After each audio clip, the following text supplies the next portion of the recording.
Alléluia, Alléluia.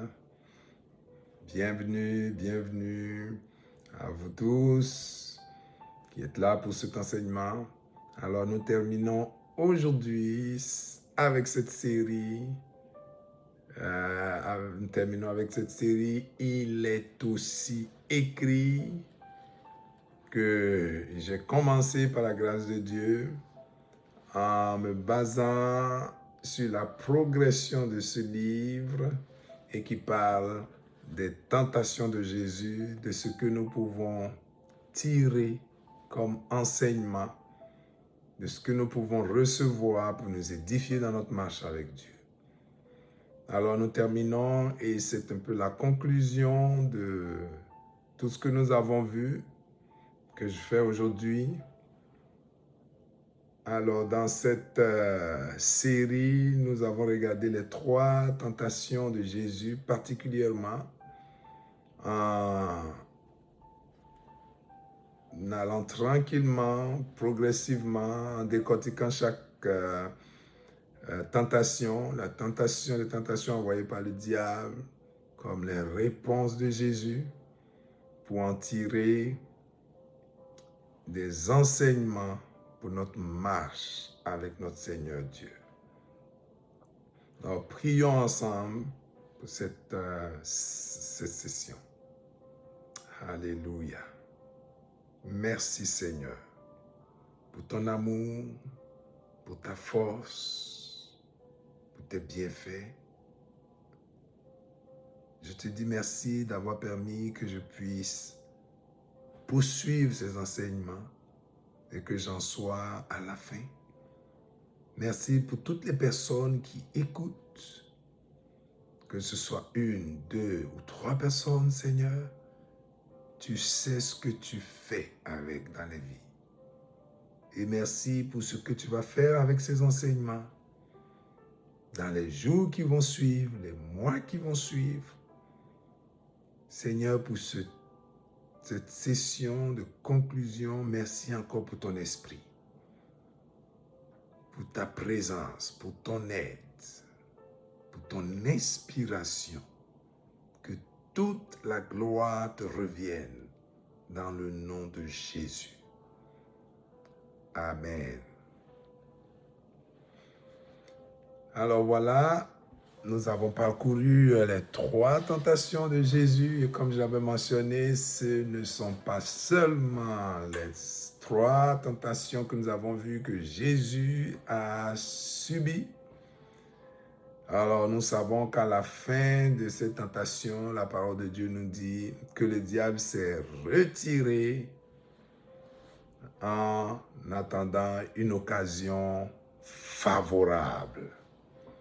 Et on l'a vu revenir d'une certaine façon lorsque l'apôtre Pierre, en ce moment le disciple Pierre, avait pris Jésus de côté pour le reprendre quand il parlait des souffrances qu'il allait subir. Et Jésus a dit, arrière de moi, Satan. Et la parole de Dieu nous dit que Jésus a été tenté, comme nous en toutes choses. Tous ces éléments nous montrent que le Seigneur a été tenté dans sa vie comme nous tous. Donc, Jésus a été tenté dans toutes les composantes de son être. On l'avait vu dans 1 Thessaloniciens 5, 23, que notre être entier se compose de notre esprit, de notre âme et de notre corps, qui est l'élément qui est visible, que les yeux voient, les yeux humains voient, et qui permet de faire la différence entre telle personne et telle autre personne. Donc, Jésus a été tenté dans son corps. Lorsqu'il a eu faim, le diable s'est approché pour lui proposer de la nourriture, une façon d'obtenir de la nourriture. Il a été tenté dans son âme.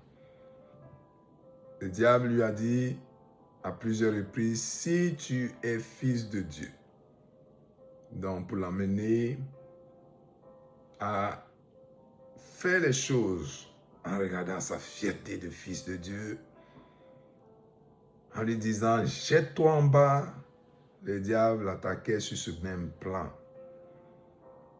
Il a été tenté dans son esprit.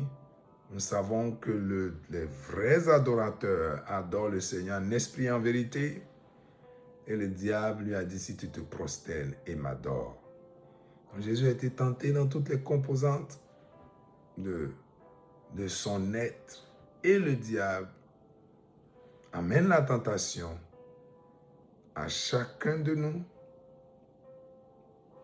en essayant là où il va avoir de la faiblesse pour nous avoir. Si c'est notre corps qui est faible, si c'est notre âme qui est faible, notre esprit qui est faible, il cherche à n'importe quel moment qui lui est favorable. Il regarde avec ces démons qui sont répartis partout. C'est quoi la faiblesse? Pour amener la tentation à ce niveau. Mais concernant Jésus, nous avons vu qu'il a été toujours vainqueur. Jésus a été toujours vainqueur. On peut s'imaginer, pour certains, oui, il est fils de Dieu, c'est pour cela. Mais déjà, s'il est fils de Dieu et qu'il était là comme fils de Dieu, agissant avec toute la puissance d'un fils de Dieu, comme on peut l'imaginer, je parle de notre imagination, parce qu'effectivement, en tant que fils de Dieu, nous avons quelque chose de Dieu qui est puissant. Mais je parle de ce qu'on se met dans la tête quand on dit « Oh, lui, il est fils de Dieu ». Alors si Jésus était là comme avec toute sa puissance de Dieu, le diable ne viendrait pas le tenter, c'est parce qu'il était là comme homme. Il s'est dépouillé de sa divinité et il est venu comme homme pour servir et pour accomplir le plan de Dieu, le plan de rachat. Donc, Jésus était rempli du Saint-Esprit, on l'a vu, c'était nécessaire pour lui. Il a été tenté, mais il n'a jamais péché. Alors, Hébreux chapitre 4, verset 15 nous dit « Car nous n'avons pas un souverain sacrificateur qui ne puisse compatir à nos faiblesses.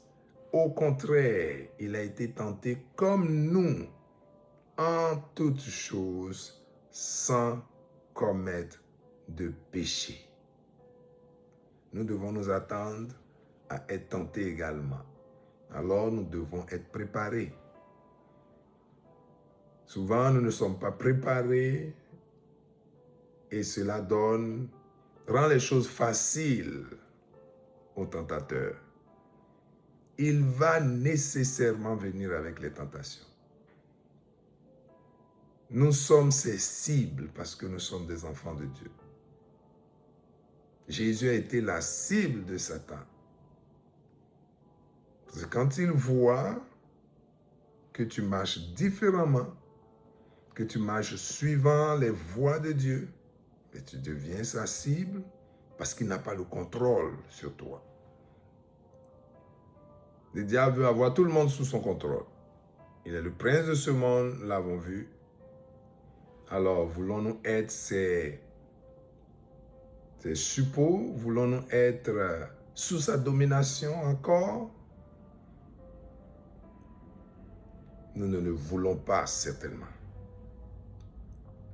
Alors, le diable va toujours envoyer des tentations, va essayer des choses, a déjà même des choses préétablies.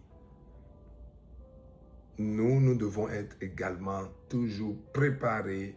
Nous devons être de ceux qui veillent. Il envoie les tentations dans un but, nous éloigner du plan de Dieu pour nos vies. Parce que quand le péché rentre dans nos vies, c'est des portes qui sont ouvertes pour lui, pour agir. Quand nous laissons le péché entrer dans notre vie, nous laissons la porte ouverte à l'ennemi d'envoyer des choses qui viennent de lui, d'envoyer le mal, d'envoyer la malédiction, d'envoyer des choses qui viennent de lui. Dans le royaume de Dieu, il n'y a que la vie, il n'y a que les bénédictions, il n'y a que les bonnes choses. Dieu n'a chez lui que la gloire et que les bonnes choses.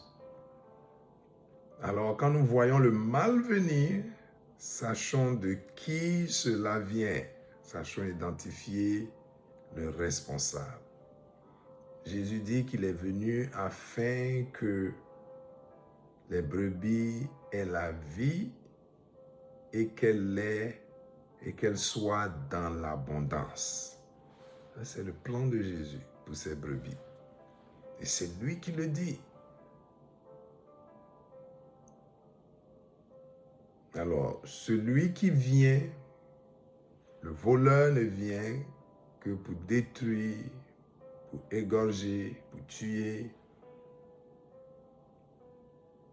voler, égorger, détruire. Et ce voleur, c'est le diable. C'est ce qu'il fait contre les brebis. Notre Seigneur Jésus est venu pour nous donner la vie et pour que nous soyons dans l'abondance. Alors si nous le suivons, si nous suivons notre Seigneur, sans nous laisser distraire, nous allons terminer de cette façon. Être dans l'abondance. Pour être préparé, pour ne pas succomber, nous devons être des vrais adorateurs qui adorent Dieu en esprit et en vérité. Nous devons être bien préparés pour ne pas succomber. Et pour être bien préparés, nous devons être des vrais adorateurs. Si nous sommes bien préparés, nous serons de moins en moins tentés par les choses que le diable envoie. Alors, j'avais parlé dans l'une des sessions du fait que le diable va envoyer ses tentations. Mais nous ne sommes pas obligés d'être tentés par ces tentations. Alors, être tenté par les tentations du diable, être tenté par les choses, c'est être attiré, convoiter cela. Alors, si nous convoitons déjà les choses de ce monde, nous convoitons déjà certaines choses, nous devenons des cibles privilégiées, des gens que le diable va atteindre facilement. C'est pourquoi toute notre attention doit être portée sur les choses d'en haut. La Bible dit, affectionnez-vous aux choses d'en haut et non à celles qui sont sur la terre. Comment est-ce que nous nous préparons? Nous avons vu plusieurs choses. Jésus répondait chaque fois, il est écrit. Et nous avons parlé de l'importance de la parole de Dieu dans la vie de l'enfant de Dieu. Si nous ne savons pas ce que la parole dit, nous ne pouvons pas répondre qu'il est écrit telle ou telle chose. Nous devons nous laisser remplir par la parole. Nous devons la lire, la méditer, porter attention à ce que Dieu dit et nous l'attribuer et marcher selon cela. Nous devons nous laisser guider par l'Esprit. Nous devons chercher à être remplis de l'Esprit. L'apôtre Paul disait, soyez toujours remplis de l'Esprit, soyez remplis de l'Esprit, soyez continuellement remplis de l'Esprit. Nous l'avons vu dans Éphésiens, au chapitre 5. La parole de Dieu est l'épée de l'Esprit pour nous. Nous sommes dans un combat spirituel, dans le sens où notre ennemi est toujours en action dans ce monde, il en est le prince. Dieu nous a laissés dans ce monde, mais il dit que nous ne sommes pas du monde. Mais nous vivons dans ce monde et notre arme offensive, c'est la parole de Dieu. l'arme avec laquelle nous allons dégager l'ennemi. Quand Jésus dit « Retire-toi Satan », il donne un ordre à Satan. Et Satan obéit. De la même façon, nous pouvons le chasser. L'une des paroles que le Seigneur a laissées, c'est qu'en son nom, ceux qui auront cru, et ça c'est dans Marc, chapitre 16, chasseront les démons et ils parleront de nouvelles langues. Donc, au nom de Jésus, nous chassons les démons, nous chassons Satan et sa troupe. Nous devons marcher remplis de l'Esprit, marcher guidés par l'Esprit pour triompher. Donc cela fait partie des éléments. Dieu dit dans 1 Corinthiens chapitre 10 verset 13, et c'est l'apôtre Paul, à travers l'apôtre Paul, aucune tentation ne vous est survenue qui n'ait été humaine. Et Dieu qui est fidèle ne permettra pas que vous soyez tentés au-delà de vos forces. Mais avec la tentation, il préparera aussi le moyen d'en sortir afin que vous puissiez la supporter. Alors, tout ce qui peut arriver comme tentation, la parole de Dieu nous dit, il n'y a rien qui soit pas humaine. Et que Dieu veille à cela. Donc, si nous sommes enfants de Dieu, il y a des choses que Dieu ne permet pas. Il ne permettra pas que vous soyez tentés au-delà de vos forces. Alors, donc, ça veut dire que la parole de Dieu dit que nous pouvons triompher de toutes les tentations qui viennent, comme Jésus a triomphé. Est-ce que c'est possible? Oui, c'est possible. La parole de Dieu nous dit. Alors, si nous concentrons sur la parole de Dieu, nous allons triompher. Nous pouvons triompher de toutes les tentations. La balle est dans notre camp. Et je vais terminer avec ceci que Jésus a donné à ses disciples dans le livre de Marc. Il a dit « Veillez et priez afin que vous ne tombiez pas en tentation. L'esprit est bien disposé, mais la chair est faible. » L'esprit est bien disposé, mais la chair est faible.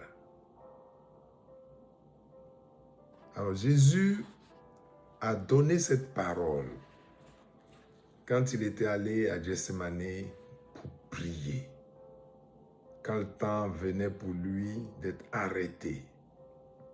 Jésus est allé, il a prié, il est revenu voir ses disciples à plusieurs reprises, deux, trois fois, et il dormait.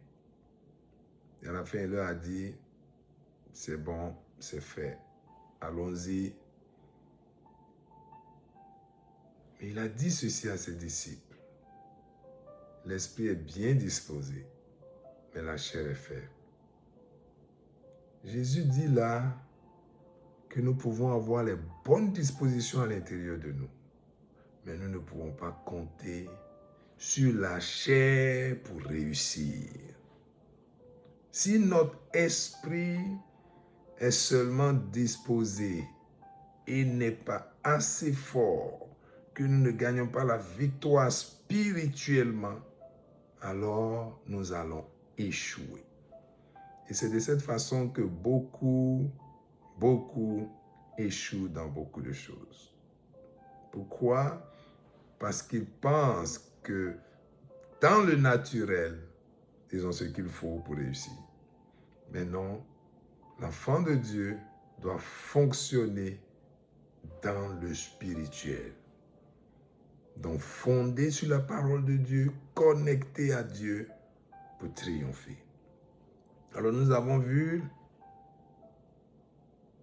Simon-Pierre, les autres disciples qui ont pensé qu'ils pouvaient régler ça dans la chair. Jésus savait déjà qu'ils allaient fuir, qu'ils allaient tous partir, se disperser.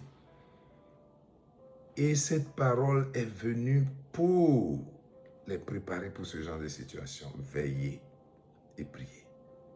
Jésus allait être arrêté. Il a passé toute la nuit à prier. Il a prié pour avoir toute la force spirituelle nécessaire pour affronter ce qui venait. Il allait être arrêté, maltraité, questionné, jusqu'à être crucifié, méprisé jusqu'à être crucifié. Il savait toutes ces choses, il avait lu ça dans les Écritures, il le savait. Il s'est préparé pour aller en avant. Malgré cela, les disciples, ils suivaient un maître, ils ne savaient pas qu'ils allaient être tentés en ce moment-là. Et Jésus dit, veillez et priez afin que vous ne tombiez pas en tentation. Veiller, c'est rester actif. Rester en alerte. Alors nous devons rester en alerte avec la parole de Dieu, en alerte avec l'esprit que nous avons reçu pour ne pas tomber en tentation. Car nous savons, nous avons besoin d'être disposés. Oui, nous sommes bien disposés à l'intérieur, mais si nous ne sommes pas dans l'adoration, dans la prière, continuellement, si nous ne sommes pas connectés à Dieu, si les choses du monde nous préoccupent tellement que nous n'avons plus le temps pour les choses de Dieu, ou pour rester pour nous fortifier spirituellement, alors nous allons succomber. Mais gloire à Dieu, si nous tombons, Dieu dit qu'il est fidèle et juste pour nous pardonner toute iniquité. Alors nous pouvons toujours revenir, mais soyons préparés, soyons des gens qui veillent et qui prient, qui veillent dans la parole, qui sont en alerte, qui ne se laissent pas complètement envahir par les choses du monde. Que Dieu soit glorifié dans nos vies et que nous soyons les instruments par lesquels il se glorifie dans ce monde. Au nom de Jésus. Merci Seigneur, merci pour ce temps, merci pour cette série et merci pour les séries à venir.